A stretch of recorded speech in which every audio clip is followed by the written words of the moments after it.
em Gênesis. Gênesis significa Gênesis é princípio no grego, tá? Gênesis é princípio no grego. Então você vai abrir a sua Bíblia no princípio, depois vem Êxodo. Êxodo é saída. E você vai achar o livro de Êxodo, o segundo livro dos 5 primeiros livros da Bíblia, chamado Pentateuco. Amém? Ó, só que você já teve aula de história, Bíblia e dos livros da Bíblia. Amém? Êxodo 12, do 1, eu vou ler do 1 ao 11. Presta atenção nessa leitura. Eu vou ler pausadamente, eu vou ler de uma maneira respeitando ponto e vírgula para você entender o que eu estou lendo.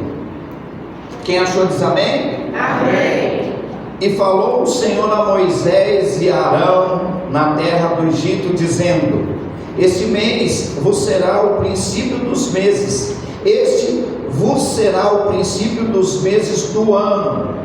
Falai a toda a congregação de Israel, dizendo, aos 10 deste mês, toma cada um para si um cordeiro, segundo as casas dos pais, um cordeiro para cada família. Se a família for pequena, para um cordeiro, então tome um só com seu vizinho, perto da sua casa, conforme o número das almas, cada um conforme o seu comer. Fareis a conta conforme ao cordeiro.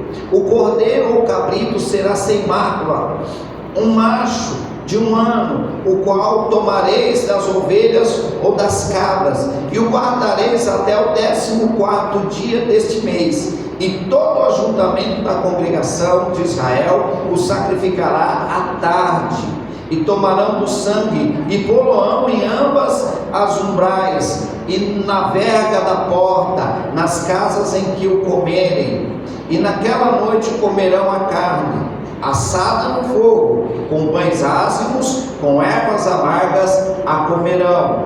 Não comereis dele cru, nem cozido em água, senão assado no fogo, a sua cabeça com seus pés e com a sua frissura, e nada dele deixareis até amanhã, mas o que dele ficar até amanhã, queimareis no fogo. Assim, pois, o comereis, os vossos lombos cingidos, os vossos sapatos nos pés e o vosso cajado na mão, e o comereis apressadamente. Esta é a Páscoa do Senhor. Amém? Senhor nosso Deus e Pai, está aqui a Tua Palavra, que o Senhor nos dê graça para ministrar a Tua Palavra, que o Senhor venha, meu Deus, falar a cada um de nós, aos nossos corações, à nossa mente, que o Senhor tire todo e qualquer impedimento, todo e qualquer embaraço, e assim o Teu nome, Pai, que é sobre todo nome, seja bendito, seja exaltado, seja glorificado. É o que nós como igreja te pedimos nessa noite, Pai, mas também já te agradecemos no nome do Senhor Jesus. Amém. E graças a Deus, amém? Você pode sentar no teu lugar, coloque a Bíblia no teu colo, dá uma salva de palmas bem forte para o Senhor. Glória a Deus, aleluia, amém, queridos? Quem tem que beber água? Quem tem que ir no banheiro? Se alguém quiser água, levanta a mão, um diácono, uma diaconisa vai aí levar para você não perder o foco, você não precisar sair do seu lugar, você não precisar se locomover agora, em reverência à palavra de Deus. Procure se manter aí no teu lugar, presta atenção naquilo que Deus vai ministrar ao teu coração nessa noite, amém? Nós vemos aqui a instituição da Páscoa, nós vemos aqui Deus dando uma ordem quando ele estava para tirar o povo do Egito, depois de despejar 9 pragas contra a nação do Egito, e a 10ª praga em especial contra o faraó, a casa do faraó, e contra os deuses de faraó em específico, né? Deus, ele resolve tirar o povo do Egito, e ele institui a Páscoa. O que é a Páscoa? A Pachete é saída da escravatura ou da escravidão do Egito para a liberdade em Deus, ainda que seja no deserto. É melhor ter liberdade em Deus no deserto do que ter o cebola, o alho, os manjares na escravidão do Egito. Sim ou não? Sim. Nesses meus 25 anos de pastor, algumas pessoas já falam assim: quando eu não era crente eu tinha um carro para andar, quando eu não era crente a minha vida era melhor, quando eu não era crente. Essas pessoas acham que pelo fato dela reconhecer o sacrifício de Cristo na cruz e ela perder aquilo que o diabo deu, porque muitas vezes a gente está no mundo e o que a gente tem veio de um desvio da empresa, veio de uma falcatrua, veio de uma peça que alguém roubou e te vendeu pela metade do preço, não é? O que aparece de gente vendendo coisa para mim na minha oficina: eu tenho essa furadeira aqui, me dá R$30, fica com ela. Eu falo: não, quero não, já tem. Porque eu não vou comprar coisa roubada dos outros para a maldição dele vir para mim. Sem contar que se ele tomar 2 tapas na orelha, ele vai lá com a criatura na minha oficina e eu vou preso junto com ele. Então muitas coisas que a gente tem, quando a gente chega em Cristo, a gente tem que perder, porque foi coisas que nós temos, mas não foi Deus quem nos deu. Eu posso ter um monte de coisa que Deus não me deu, mas eu posso não ter nada, e o pouquinho que eu tenho a certeza de que o Senhor é quem me deu. Quem está entendendo isso? É melhor passar fome, né, do que comer na mesa de Jezabel. Daniel disse assim: eu propus firmemente no meu coração não comer das iguarias do rei. Eu propus no meu coração não me contaminar com os manjares do rei. Às vezes é melhor ficar com fome do que comer uma comida consagrada a ídolos. É melhor ter sede do que beber uma coisa que Deus abomina que eu beba. Quem está entendendo isso? Amém. Amém? E Deus institui a Páscoa exclusivamente nesse capítulo, em Êxodo 12, né? Nós vemos a Páscoa. Ali está Êxodo 1, eles mudaram, né? Mas é 12, do versículo 1 ao 11. Deus institui a Páscoa. Como que seria a Páscoa? Como seria a saída deles? Põe o 11 para mim. Olha lá: assim comereis os vossos lombos cingidos, ou seja, trocado, pronto para sair. Sabe quando você se arruma e espera na hora para você sair? Quem já foi em excursão de escola aqui para o zoológico? Quando era menino? Eu quase nunca ia, porque a minha mãe nunca tinha dinheiro para pagar para mim, né? E às vezes eu queria furar o ônibus ali, mas meu nome não estava na lista. Mas a gente nem dorme direito quando a gente é menino e sabe que vai ter um passeio da escola, né? Vocês conseguem dormir?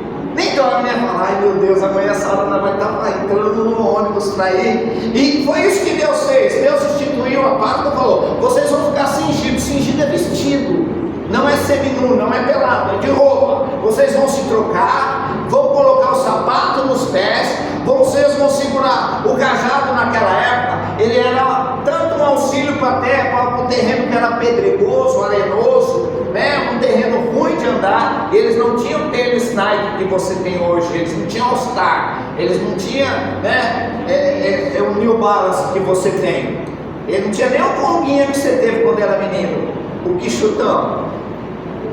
Eles tinham aquela sandália feita de tira de couro. Então eles tinham que segurar um cajado para eles se equilibrar, para eles tocar os animais e para eles se defender das feras também. Então o cajado era uma ferramenta obrigatória para todo pai de família. Ele andava com esse pedaço de pau de 2 metros na mão, 1,5 metros, para ele, tanto ele se guiar para andar, quanto para ele guiar os animais, quanto para ele afugentar também os predadores. Então você via para um monte de coisa. Deus diz: esteja preparado, vestido, calçado e com a ferramenta na mão, e o comereis apressadamente. Ou seja, não fica na mesa fazendo hora, batendo papo, porque quando aquele dia é hora não sabeis, a não ser o Senhor que está no céu. Então você tinha que comer rápido, não podia cozinhar na água, não podia jogar fora a cabeça, não podia jogar fora a canela, não podia jogar fora as tripas, a frissura. Tinha que comer o coração, o rim, o fígado, tinha que comer tudo. Não é esse chocolatão gostoso que você come, não é aquele bacalhauzão que você come firmeza. até mesmo filézão de merluza que eu amo, muito bom, mas não era isso. A Páscoa não é sobre chocolate, é sobre sangue. Não estou aqui queimando as vendas de alguém que faz chocolate para vender, está por aqui. Não estou aqui queimando a venda de ninguém, mas não é sobre isso. Isso é bom. Eu louvo a Deus porque eu ganhei 18 ovos de Páscoa hoje. Vocês são tão bobos que acreditaram. Eu não ganhei nem feliz Páscoa, quanto mais ovo. Pastor é assim, ele é o herói quando alguém da sua família está doente para ir lá no hospital visitar. Ele é muito importante nesse momento. Mas tirou isso aí, irmão, esquece. Não é sobre o chocolate, é sobre o sangue. Desde aqueles dias o sangue já era para ser passado nos umbrais da porta, para que o espírito da morte, o anjo da morte, quando passasse, ele visse o sangue nos umbrais da porta e ele não adentrasse e não ferisse o primogênito com morte. A Páscoa é sobre o sangue daquele cordeiro que se transformou no sangue do Cordeiro de Deus, que João diz: eis aí o Cordeiro de Deus que tira o pecado do mundo. Aquele cordeiro estava limpando, purificando o povo de Deus que vivia 400 anos no deserto, no Egito, para tirar do deserto. Eles precisavam ser purificados para sair do Egito, apagar a mentalidade do Egito e ir para o deserto, para Deus criar uma nova mentalidade na cabeça deles. Hoje acontece isso. Nós precisamos da ceia, precisamos do sangue, precisamos comer do corpo, beber do sangue. Para quê? Para que Deus tire de nós aquela mentalidade mundana e nos coloque uma nova mente, a mente de Cristo, uma mente renovada. Antes, no Egito, eles acreditavam nos deuses do Egito, tinham medo do faraó, ficavam impressionados com os monumentos, com as estátuas do Egito, mas Deus precisava limpar eles de tudo isso. Para isso Deus precisava levar no deserto, mudar a mente deles e se fazer conhecido para eles. Quem está comigo? Amém. A Páscoa não é sobre o coelho, é sobre o cordeiro. Fala para essa pessoa aí: você na Páscoa, fala, você na Páscoa está adorando o animal errado. Não é coelho, é cordeiro. Isso. Se bem que o ensopadão de coelho é bom, né? Mas é cordeiro aqui. Aqui o negócio é mais sério. O Cordeiro de Deus foi ferido, humilhado e crucificado, não porque merecia, mas porque eu e você merecíamos.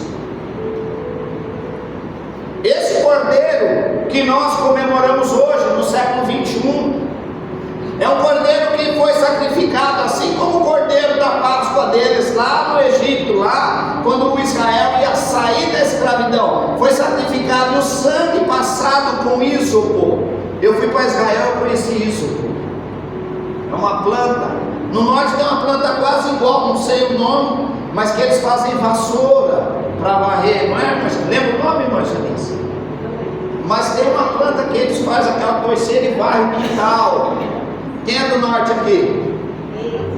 Fala o nome ali. Já. Vassourinha, né?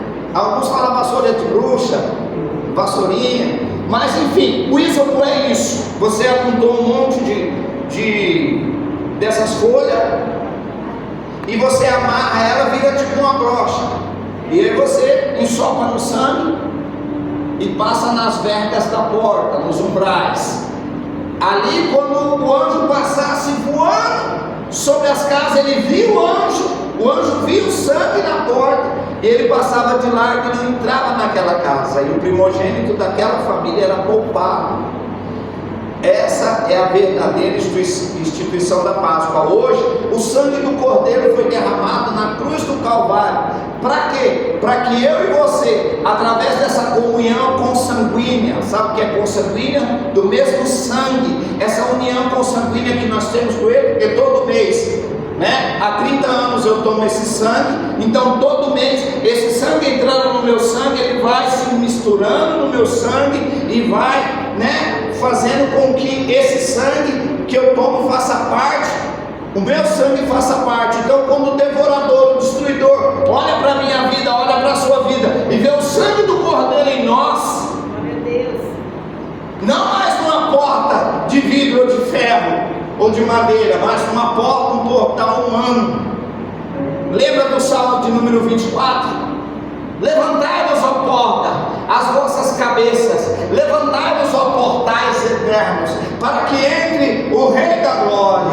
Então algum dos anjos disse: quem é esse Rei da Glória? E o outro respondeu: um Deus forte e poderoso, ele é o Rei da Glória. Levantai-vos, ó portais eternos, as vossas cabeças. Ei, Deus está falando com você nesse salmo, você nem percebeu. Levantai-vos, ó portais eternos. Eu e você somos portais eternos, porque temos garantia da salvação e da eternidade com Cristo. Levantai-vos, ó portais eternos, e entrará por vós o Rei da Glória, o Deus forte e poderoso. Ele é o Rei da Glória.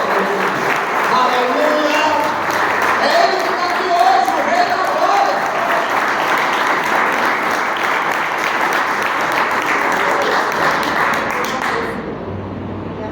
Nós merecíamos aquela crucificação. Na cruz Jesus não estava perdendo, Jesus estava vencendo.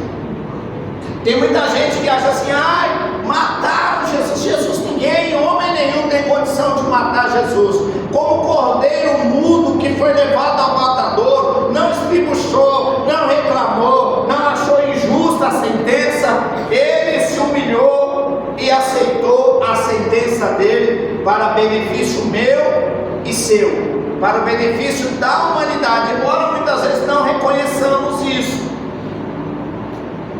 Mas ele morreu, foi pelo ritual religioso, foi para uma tradição, por causa de uma tradição que a gente tem. Porque, irmãos, se tem um lugar para ter tradição, depois que eu fui para a igreja e eu saí do mundo que eu vivia e Deus me trouxe para perto, e eu comecei a ter curiosidade para estudar e entender muitas coisas de tradição religiosa que a gente tem. E quando a gente não conhecia Cristo, a gente levava aquilo por certo, verdade absoluta. Mas a palavra de Deus é tão maravilhosa que ela diz: e conhecereis, e a verdade é a verdade que liberta, irmãos. Porque às vezes a gente crê em coisa que não nos liberta, é só uma forma de prisão religiosa, mas que não tem efeito prático, não tem efeito no dia a dia, não tem efeito na nossa vida. E Deus não trabalha com religiosidade, Deus, Ele trabalha com verdades bíblicas. Se está escrito na Bíblia, é verdade bíblica. Amém? Amém. A palavra de Deus, ela vai dizer que cada prego, cada gota de sangue, cada lágrima que foi derramada era o preço da nossa liberdade. Você acha que o que prendeu Jesus naquela cruz foi os pregos? Você acha que um prego de mais ou menos 18 centímetros, que é o que os historiadores falam que foi os pregos de Jesus, na verdade a gente fala prego, mas o nome certo é cravo. Eram cravos nas mãos. Não era aqui na palma da mão, porque aqui é uma carne fraca e ela rasga. Era aqui entre o osso, não dói quase nada, né?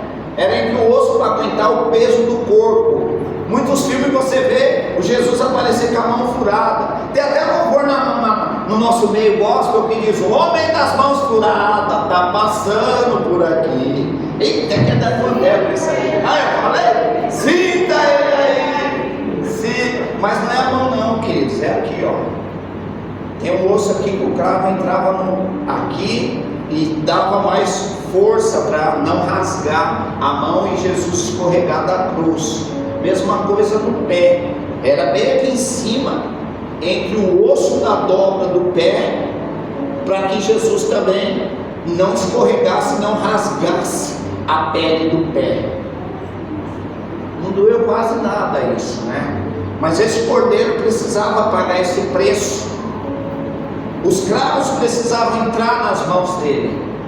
Ele precisava ser pendurado no madeiro. Em João 3,15 diz, né? Assim como a serpente foi levantada no deserto, importa que o Filho do Homem seja levantado. Ele precisava ir para aquele madeiro. Não foi derrota, foi vitória. Tudo isso para minha libertação e para a tua libertação. A cruz foi o altar do sacrifício, mas o túmulo foi a prova da vitória. Pegou? Glória a Deus. A cruz foi o altar do sacrifício. Ou seja, aquele Gólgota, o lugar da caveira, virou um altar onde o cordeiro foi sacrificado. Assim como Abraão subiu o monte para sacrificar Isaac, ele levou o quê? Ele levou 3 coisas, quem sabe pelo menos uma delas. Uma. O que mais? Fogo, lenha e cutelo, que é a faca. 3 coisas. Assim, na crucificação de Jesus, tinha a cruz, tinha a coroa e tinha os pregos. O mesmo cordeiro, só que em épocas diferentes. O primeiro, Deus não aceita sacrifício humano. Na hora de Isaac ser sacrificado, o anjo do Senhor bradou: Abraão, Abraão. E ele diz: eis-me aqui, Senhor, não sacrifique o teu filho, o teu único filho. Na hora que Deus brada, ele ouve o cordeiro preso pelo chifre gritando, berrando: eis aí o cordeiro do sacrifício. Abraão larga tudo, vai lá, pega o cordeiro, tira o filho de Isaac de cima da lenha, joga o cordeiro, imola o cordeiro, coloca fogo na lenha e oferece o sacrifício de aroma suave e agradável às narinas de Deus. Aleluia. Esse foi o primeiro cordeiro. Aleluia. Mas o segundo cordeiro não teve livramento, porque foi para isso que ele veio a esse mundo. Porque João já pregava dele e dizia: eu batizo vocês, mas eu não sou digno não, virá um que é muito maior que eu, que ele vai fazer com que vocês sejam transformados, libertos. Ele tem um machado na mão, ele tem uma pá na mão, ele vai juntar o trigo no celeiro, mas a palha ele vai jogar no fogo. Ou seja, o segundo cordeiro veio fazer separação entre o joio e o trigo. Quem é fogo de palha e quem tem semente. Pergunta para essa pessoa: você é trigo ou é palha?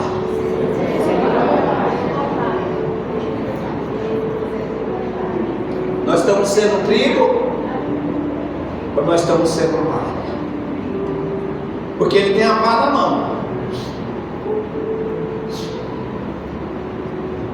E quando ele dá a vazada e joga, o próprio vento, a natureza, se encarrega de soprar a palha, mas ajunta os grãos. Aleluia. A cruz foi o altar do sacrifício, mas o túmulo vazio foi a prova da sua vitória. Tem um louvor que faz tempo que a gente não canta, mas às vezes a gente canta até na Santa Ceia, que diz assim: o que ele vive. Vamos lá, me ajuda.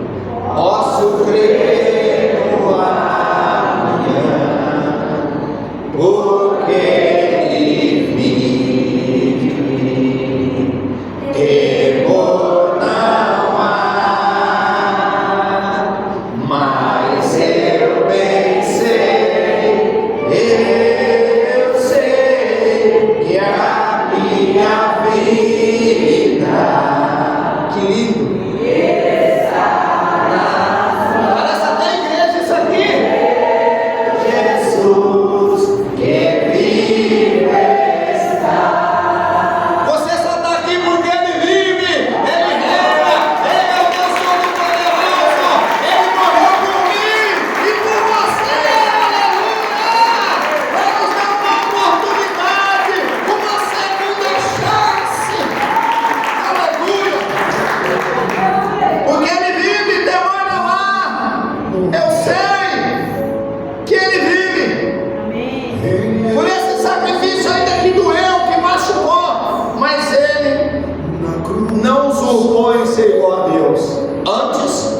assumiu forma de servo.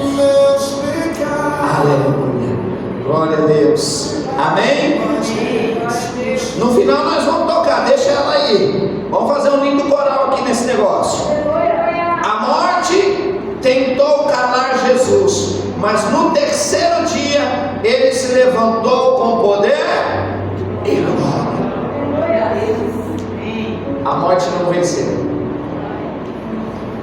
A morte não pôde vencer.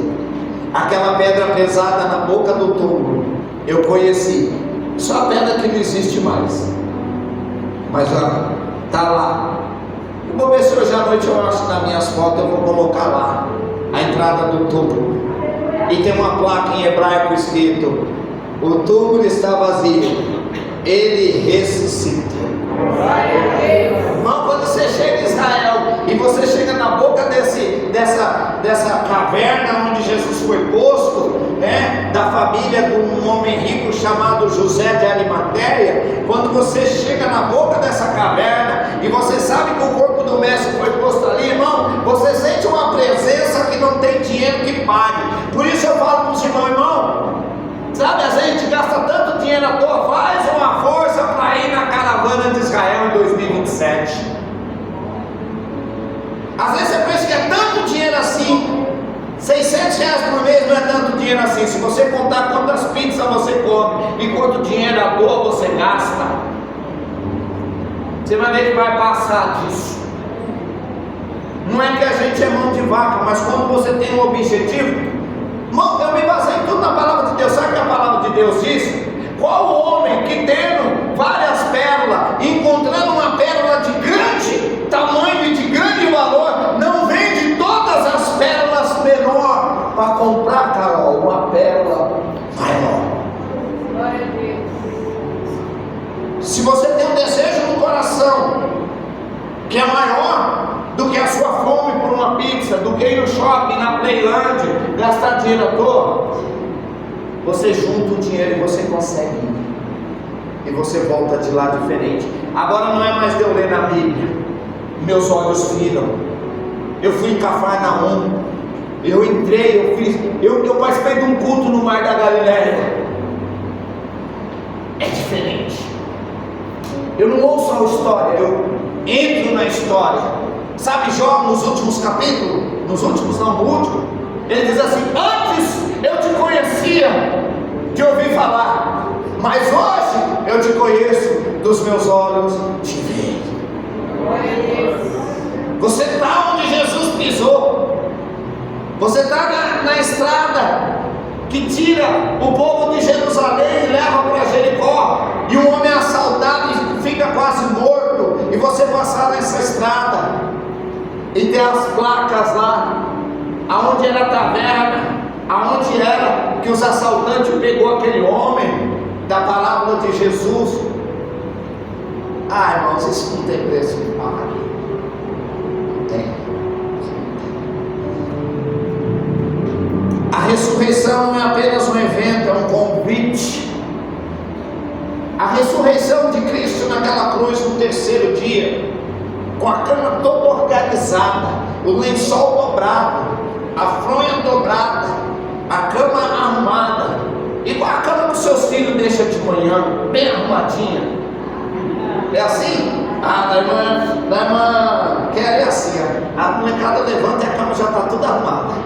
É assim? Não, Jesus, ele ressuscitou, ele vai lá, dobra o lençol, ele organiza tudo. Quando os anjos chegam, quando Pedro chega, quando João chega, quando as Marias chegam, a cama está arrumada. No Oriente tem um costume, talvez você nunca ouviu falar isso. Quando você vai embora do hotel e você não vai voltar mais, ou mesmo que você volte, mas você vai ficar fora, as camareiras vêm e arrumam a sua cama, né? Nas estalagens, quando a pessoa ficava numa estalagem que ela saía para resolver problema, do jeito que ele deixava a cama bagunçada, ele achava quando ele chegava, e ele tinha que arrumar a cama de novo. E tem um ditado que diz que Jesus arrumou a sua cama, dobrou o lenço, dobrou o lençol, organizou a cama dele, porque ele estava indo embora e ele ia demorar muito para voltar. Por isso ele deixa tudo arrumado. Se você for embora hoje, a sua vida está arrumada? Você deve perdão para alguém? Você deve dinheiro para alguém que você comprou e esqueceu de pagar e ficou lá para trás? Sua vida está arrumada? Seu casamento está arrumado? Se Deus chamar você hoje, seu casamento está arrumado? Ou está bagunçado? Porque Jesus, quando ressuscita, ele arruma, dizendo assim: eu vou deixar tudo organizado, que eu vou demorar para voltar. Pergunta para essa pessoa: como está a sua vida? Está organizada?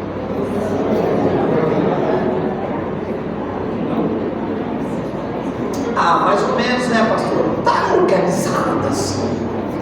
Aquela organização. Eu dei um jeito, né, Ruth? Tinha uma sujeirinha ali, ó. Olha eu, ó. Tem uma sujeirinha lá, mas eu joguei para debaixo do tapete. Já deixei lá, deixei. Qualquer dia com mais tempo eu limpo. Aquilo que eu disse na nossa consagração hoje de manhã. Às vezes a gente precisa de uma mudança e a gente acha que tem todo o tempo do mundo. Fala para essa pessoa aí: você não tem todo o tempo do mundo, não. Eu já conheci gente que eu fiz um apelo para ele na sexta-feira no culto, no domingo eu estava indo no velório dele. Não estou te pondo medo, não, é que o amanhã pertence. Você acha que você tem todo o tempo para se arrepender, para pedir perdão, para reconciliar, para voltar a tomar ceia? Mano, relógio de Deus, o tic-tac de Deus está trabalhando. Você não sabe se é hoje, se é amanhã, se é a semana que vem. A gente faz um plano, mas o plano dele é muito diferente do nosso. A ressurreição de Jesus, ou a Páscoa, a passagem de Jesus fala sobre uma tomada de decisão, um convite para tomar uma decisão e deixar o pecado, deixar as trevas e vir para a luz. É um convite, aleluia, para viver uma nova vida. É um convite para morrer para o mundo e viver para Deus. Você está preparado para esse convite? Ou você está prognosticando, deixando para amanhã? Amanhã eu faço, amanhã eu decido, depois eu vejo isso, depois eu reconcilio, depois eu batizo, depois eu penso nisso. Eu sou novo ainda, deixa eu te falar. No cemitério tem gente de 12 anos, tem gente de 8, de 7, porque o amanhã não pertence a nós. Nós já fizemos culto fúnebre aqui de menina de 12 anos, de menino de 14 anos.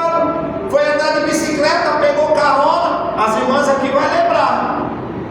Pegou carona no caminhão, não foi, Mandela? Bel? Escorregou, caiu embaixo da roda do caminhão. A cabeça virou um pastel. Eu tinha avisado uns dias antes. Sempre quando eu lembro disso, me dá uma tristeza muito grande. Eu falei para o vô dele: traz ele aqui, se ele não quiser vir, que ele está meio rebelde, traz uma peça de roupa para nós orarmos, para Deus dar livramento. Não deu tempo, pastor. Menina alegre, feliz, bonito, meninão grande, ia ser um morrão grande, ele já era alto, forte. Foi embora. Porque nós não sabemos o dia de amanhã. A vida espiritual é muito séria. É um convite para sair das trevas, é um convite para uma nova vida, é um convite para morrer para o mundo e viver para Deus. Hoje Jesus não está mais na cruz, nem no túmulo. Ele está vivo e está chamando por mim e está chamando por você. Hoje é a nossa Páscoa, a nossa decisão, a passagem. Hoje Deus está dizendo: sai, dessa situação que você está vivendo. Sai daí, sai do erro, sai do engano, sai do pecado, sai da bebida, sai das drogas, sai dessa situação e passa para o outro lado. Vem para cá. Aí nós podemos fazer duas coisas com esse convite: procrastinar, deixar para depois, ou aceitar o convite e dizer: Senhor, realmente eu preciso tomar uma decisão. Não uma decisão apelatória, né? Porque às vezes a gente é meio apelão. Tanto amor que a gente tem pelas almas que a gente fica assim: não, vem, aceita Jesus, irmão, vem, Deus está te dando uma oportunidade. E a gente fica insistindo. Mas Zacarias 4,6 diz assim: não por força, nem por violência, mas sim pelo meu Espírito. Se o Espírito Santo não tocar em mim, não tocar em você, não adianta eu tocar. O toque do homem não resolve a nossa história.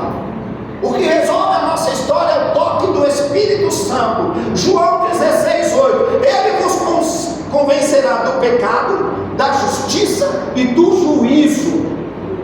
Se nós não formos convencidos pelo Espírito que um dia virá um juízo sobre nós, e toda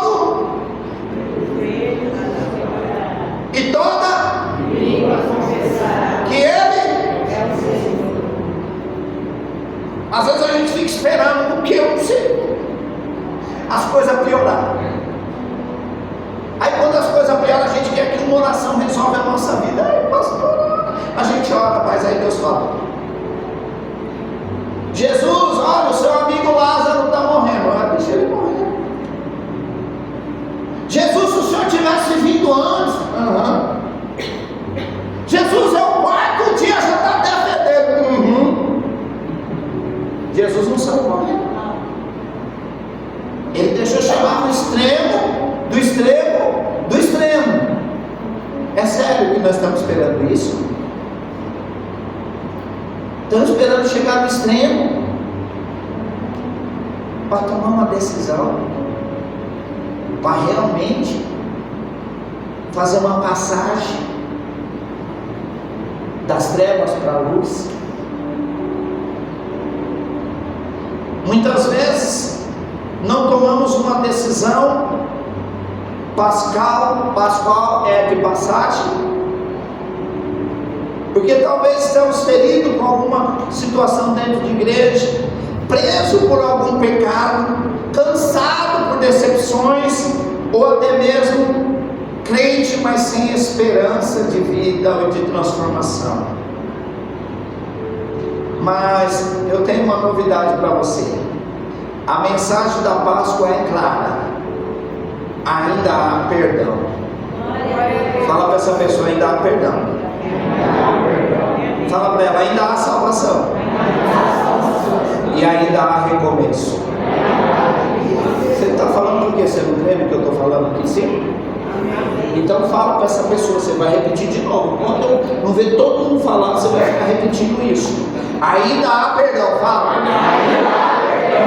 Isso mesmo, com voz de profeta, de autoridade. Tudo que fizemos aqui é espiritual, irmãos. Você pensa que Satanás não está no nosso meio assistindo o culto? Sabe qual é o mal? É achar que pisa na cabeça dele. Eu já vi tanto crente bobão. Se o diabo vinha, eu piso na cabeça dele. Mano, vai dormir, vai orar. Toma vergonha, vai orar. Quem pisa na cabeça do diabo? Quem a gente pensa que é? Se nem Judas ousou proferir palavra, leia Judas. O epístola antes de Apocalipse, leia lá Judas, versículo 9, ele vai dizer: eu não ousei proferir palavras, mas Miguel disse: o Senhor te repreenda, Satanás. É Deus quem repreende. Eu não piso na cabeça, nem no rabo, nem no lugar nenhum dele. É Deus quem repreende ele, porque ele vive. E se ele vive, há esperança para mim e para você. Há esperança para nós, porque ele vive. E eu posso crer no amanhã. E se ele vive, há esperança para mim e para você. Hoje é o dia de nós decidirmos. Hoje, ou a gente continua carregando uma cruz pesada entrega a nossa vida àquele que venceu para nos dar a vitória. É mais fácil confiar e falar: Senhor, está pesado para mim, me ajuda. Meu casamento está pesado, Senhor, me ajuda. Sabe, eu tenho um filho que está pesado, me ajuda.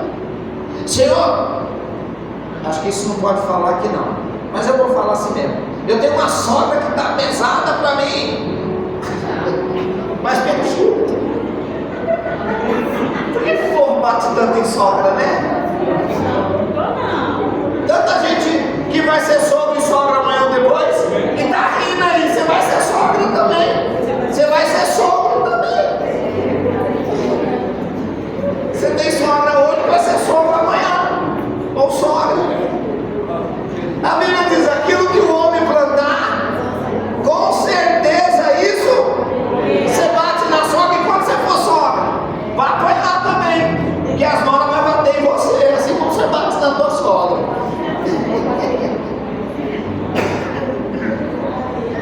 Aleluia, amém, queridos? Jesus morreu por mim, morreu por você, mas ressuscitou para viver em mim e para viver em você. Sabe qual é a boa notícia que eu tenho para a igreja hoje? Ele ressuscitou. Nós não servimos nem adoramos a um Deus morto, sepultado, que está lá só o esqueleto fedendo, não. A Bíblia diz que Ele vive e reina à destra, à mão direita do Deus Pai Todo-Poderoso. Aleluia! E toda honra, toda glória, todo louvor e toda majestade pertence a Ele, porque por Ele, para Ele, são todas as coisas. Se coloque de pé nessa noite, dá uma salva de palmas para Ele, em nome de Jesus. Aleluia!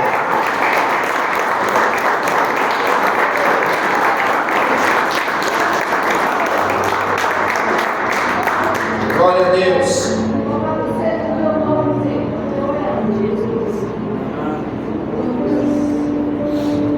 Eu sei que seu almoço de Páscoa hoje foi, ó, como que é, pastor? No capricho. Foi no capricho. Mas a sua janta de Páscoa está sendo melhor do que o seu almoço. Porque aqui Deus está alimentando o teu espírito e a tua alma.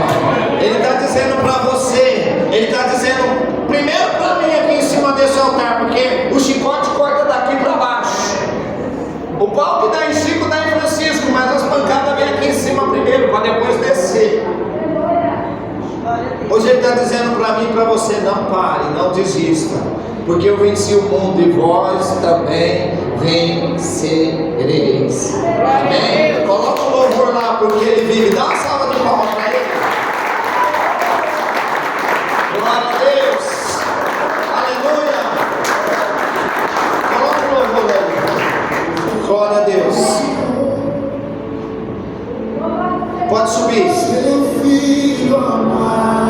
Vamos adorar o Senhor.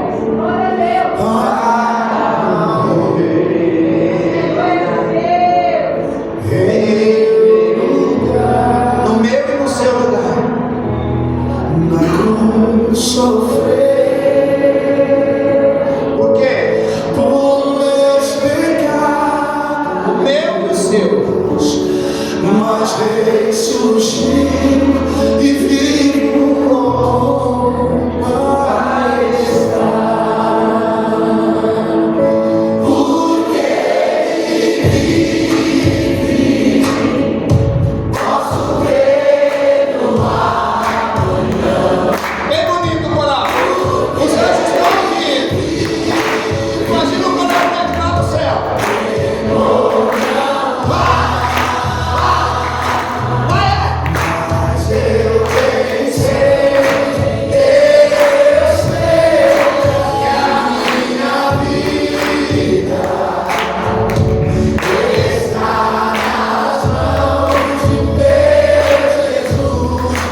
16, 17, 18 de abril vai ser o melhor.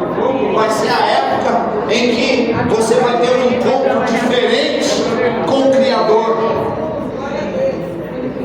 Eu digo para muita gente, sabe qual é o problema nosso? Nós conhecemos muitas igrejas, mas nós não conhecemos ainda o Cristo da igreja. Ah, eu fui da Assembleia, do Avivamento, da Deus é Amor, da Quadrangular. Você foi de igreja, você tem que ser de Cristo. Esquece. Você conhece igreja, liturgia, regime, RI, regime interno, usos, tradições e costumes. Você precisa conhecer Cristo. Glória a Deus. Conhecer Cristo é diferente de conhecer a igreja. Porque quando você conhece Cristo, você tem intimidade com Ele, você se relaciona com Ele. Glória a Deus. Intimidade de pai e filho. Igreja não traz intimidade, traz compromisso. A intimidade nós criamos no nosso quarto. Ou você tem intimidade com a sua mulher na rua? Intimidade é dentro de casa. Intimidade é no quarto. Por isso Jesus disse: quando você tiver que falar, Pai, entra no teu quarto, fecha a tua porta, e o Deus que ouve em secreto vai te ouvir. Glória a Deus. Intimidade é particular. É só você e a mulher. É só a esposa, a noiva e o noivo, o marido e a mulher. É só o casal. Se você como igreja quer ter intimidade com Cristo, é no teu quarto. Então a Marli criou um quartinho lá, o último cômodo da nossa casa. Ela pôs um tapete, pôs um puff e pôs umas almofadas. Ontem eu resolvi orar no cantinho dela. Falei, eu não vou orar na sala hoje não. Vou orar lá no cantinho da pastora. A hora que eu entrei naquele quarto, eu senti uma presença. Glória a Deus. Cantinho da intimidade. O Pai estava ali. E é muito gostoso isso. Isso não é igreja, isso não é placa. É intimidade. E eu tenho certeza que Deus tem uma mudança para você nesse trabalho. Hoje foi a nossa quarta edificação. Todo domingo a gente está aqui das 9 às 11 orando, jejuando, apresentando as fichas, né, pastorzão? O caderno de oração, orando por cada um de vocês que vão passar, os que estão indecisos, os que já confirmaram, e os que nem sabem ainda, mas Deus vai fazer você ir. Glória a Deus. Fala para essa pessoa aí, Deus vai fazer você ir. Às vezes você fala assim, dessa água eu não bebo, e Deus fala, você não manda em você. Toma, quem manda em você sou eu. Né? Mas ainda que você decida, aos 45 minutos do segundo tempo, o lugar vai estar preparado, a unção vai estar lá te esperando. E a unção quebra o jugo, quebra a corrente, despedaça a cadeia. Amém? Você pode aplaudir esse Jesus. Glória a Deus.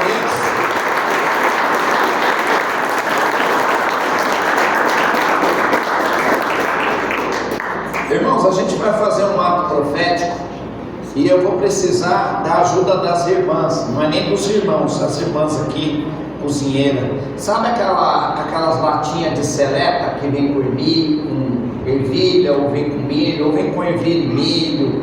As latinhas de seleta, eu preciso de 12 latinhas dessas. Se você tiver lá na sua casa, abrir alguma latinha de milho lá, abrir alguma ervilha, fazer maionese, né? Eu quero que vocês traz essa latinha para mim na quarta-feira, ou quem não veio na semana, traz para mim no domingo. Preciso de 12 latinhas dessas. Posso contar com a igreja? Amém. Amém?